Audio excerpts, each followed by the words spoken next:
Guys, dito, hindi pinag-uusapan dito kung pro Marcos ka, anti Marcos ka, pro Duterte ka, anti Duterte ka.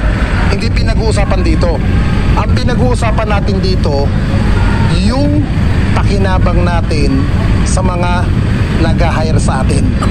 Yun ang importante. Hindi pwedeng sabihin, ay hindi, ditiis ako. Hindi pwede. Magpakatotoo tayo, ha? Kaya tayo nagbablog para kumita.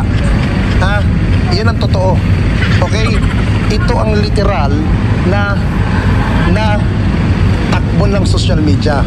Kaya nga sinasabi ko nga minsan, lahat tayo bayad.